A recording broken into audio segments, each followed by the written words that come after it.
কোরআনের আলো, আল হাদিসের আলো।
লিল্লাহে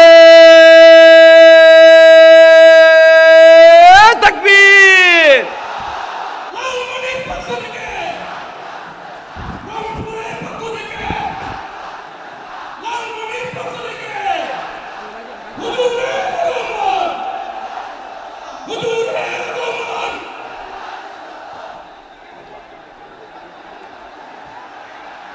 আমি একটু দেখতে চাই যে রংপুর বিভাগের কে কোন জেলা থেকে আপনারা এসেছেন। কুড়িগ্রাম থেকে কারা এসেছেন দেখি, কুড়িগ্রাম। মাশাআল্লাহ মাশাআল্লাহ। আচ্ছা, গাইবান্ধা জেলার কে আসছেন? গাইবান্ধা, হ্যাঁ মাশাআল্লাহ। ঠাকুরগাঁও, ঠাকুরগাঁও অনেকে আসছেন।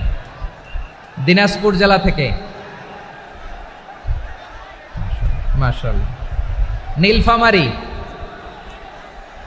ঠিক আছে, ফি আমানিল্লাহ। পঞ্চগড়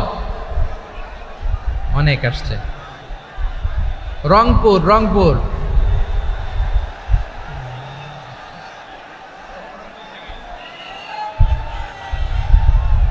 মাশাআল্লাহ।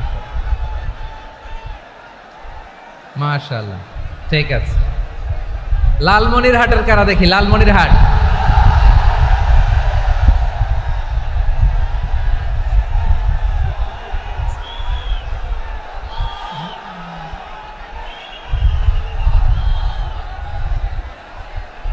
মাশাআল্লাহ মাশাআল্লাহ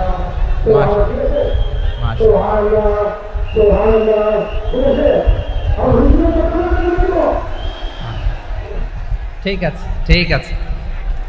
আচ্ছা, এই রংপুর বিভাগের বাইরে থেকে অন্য জেলার কারা কারা আসছেন দেখি, তাও আছে অনেকে। মাশাআল্লাহ, ঠিক আছে ঠিক আছে।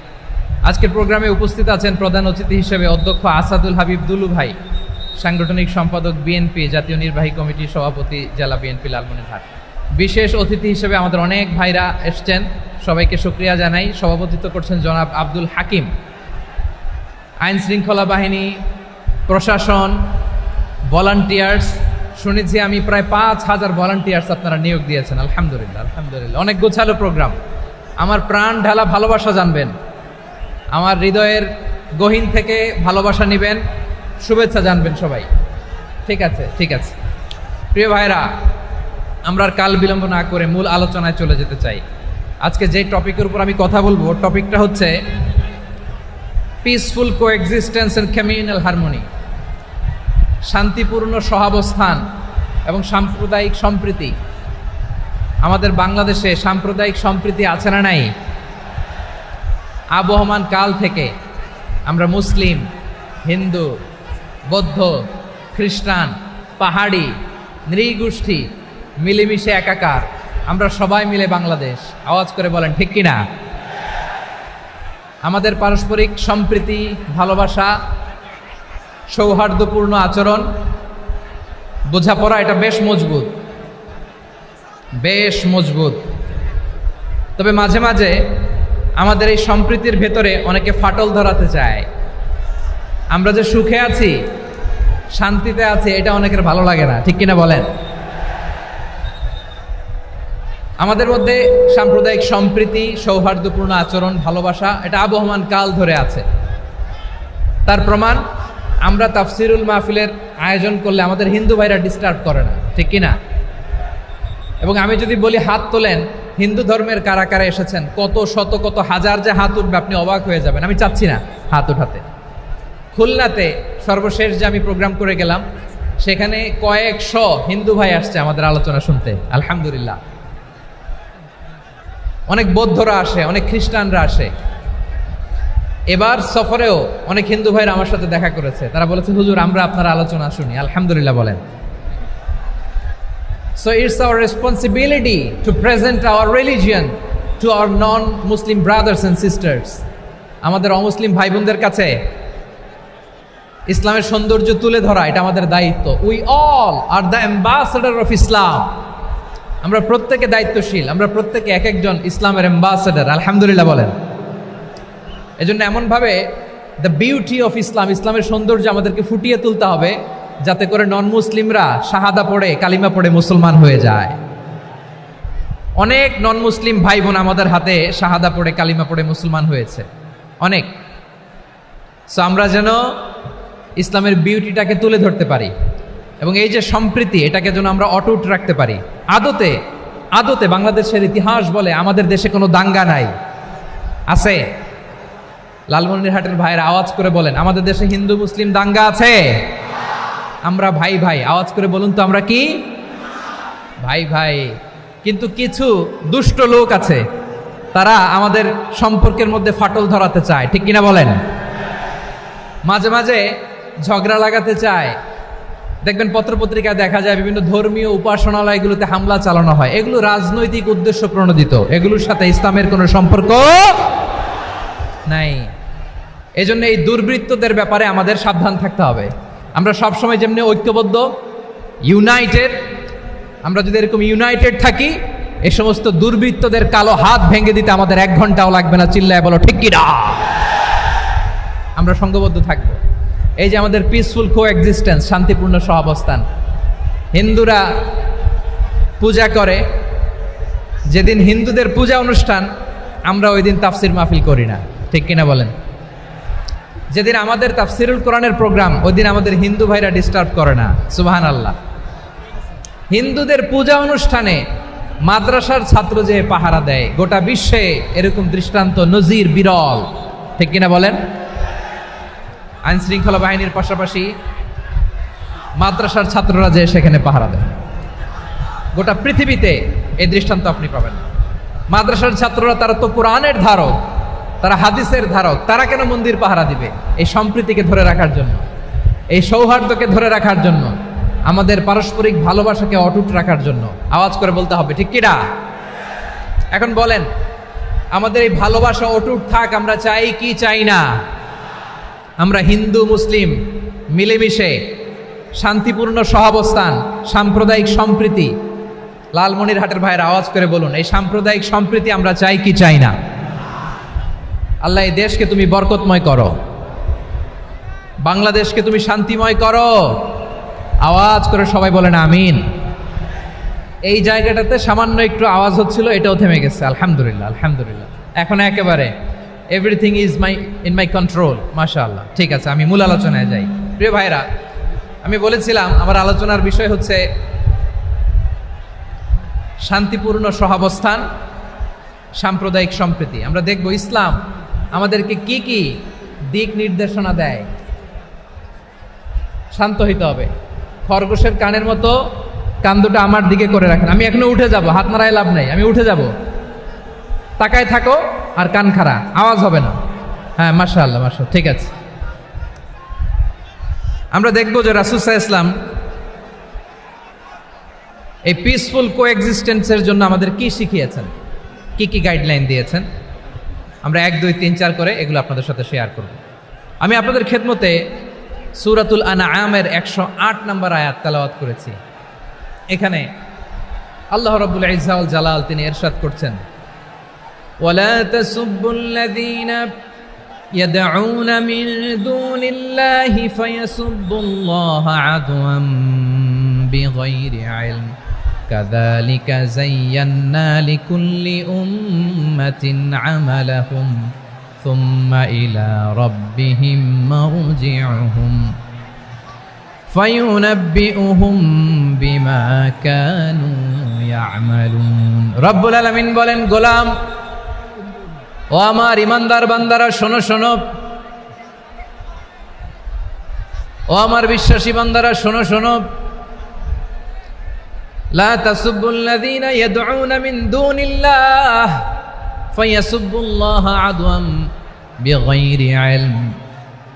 ও আমার বিশ্বাসী বান্দারা, যারা আল্লাহকে ব্যতি রেখে, আল্লাহকে বাদ দিয়ে অন্য উপাস্যকে ডাকে, দেবীর পূজা করে, তোমরা খবরদার তাদের গালি দিও না। আওয়াজ করে বলেন, কি দিও না? আল্লাহ বলেন, ও বিশ্বাসীরা শোনো, যারা আল্লাহকে বেছে রেখে দেবীর পূজা করে, অন্য উপাস্যের পূজা করে, তাদেরকে ডাকে, ওই দেবতাদেরকে তোমরা গালি দিও না। যদি ওই দেবতাদেরকে গালি দাও, তাহলে ভুলবশত, শত্রুতাবশত তারা তোমাদের রব আল্লাহকে গালি দেবে, ঠিক কি না? তোমরা যদি তাদের দেবতাদের গালি দাও, ওরা রেগে তোমার আল্লাহরে গালি দিবে, তাহলে আল্লাহরে গালি খাওয়ানোর কারণ হয়ে গেলাম আমি, ঠিক কি না? বলেন।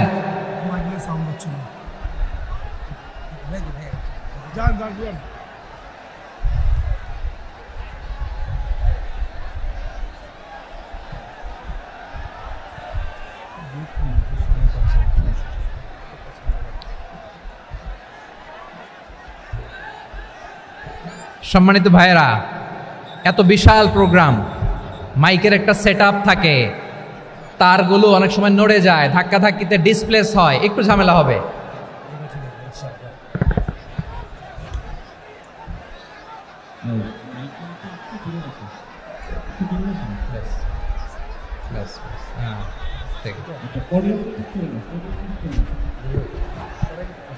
ঠিক আছে,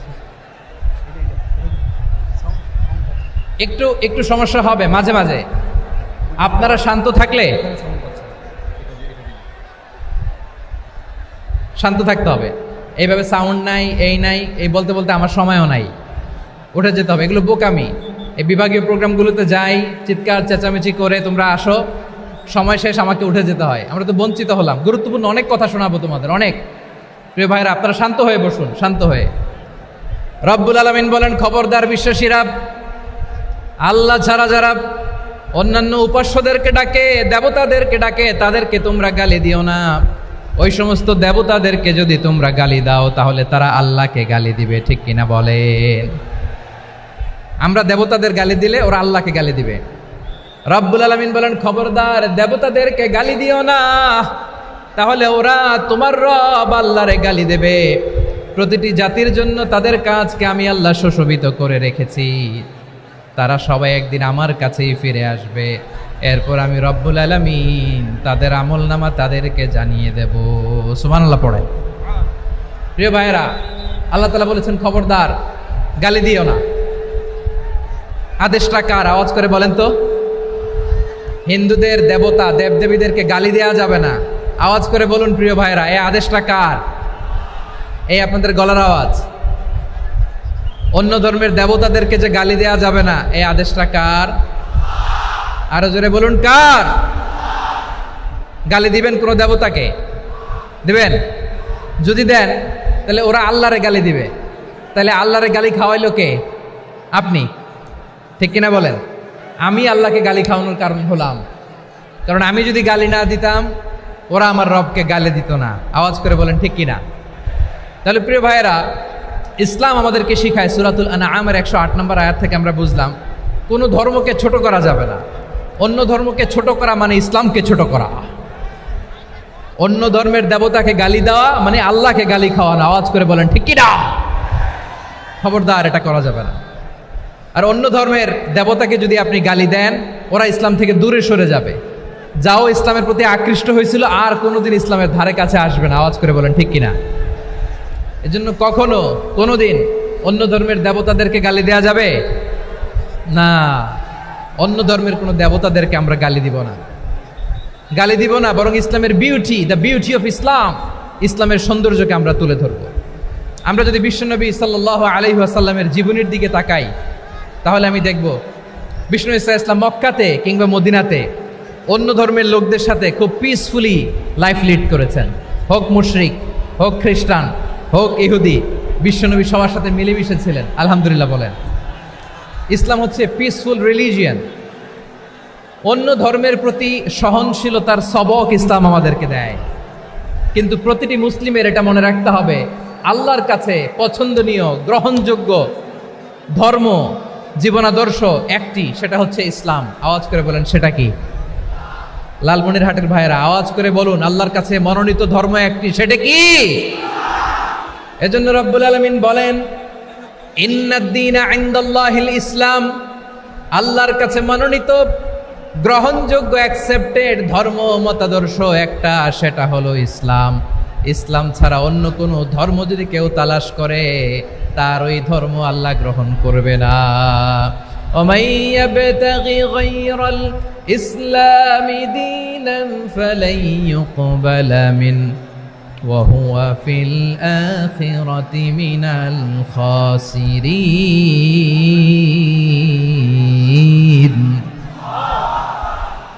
Whoever seek anything except Islam, that won't be accepted from him, and he will be loser in the day of judgment. কিয়ামতের দিন ইসলাম ছাড়া কেউ যদি অন্য কোনো ধর্ম তালাশ করেছে দুনিয়াতে, তার এই মতাদর্শ গ্রহণ করা হবে না। and he will be loser, সে হবে লুজার, ক্ষতিগ্রস্ত, হাই হাই কোম্পানির ম্যানেজার।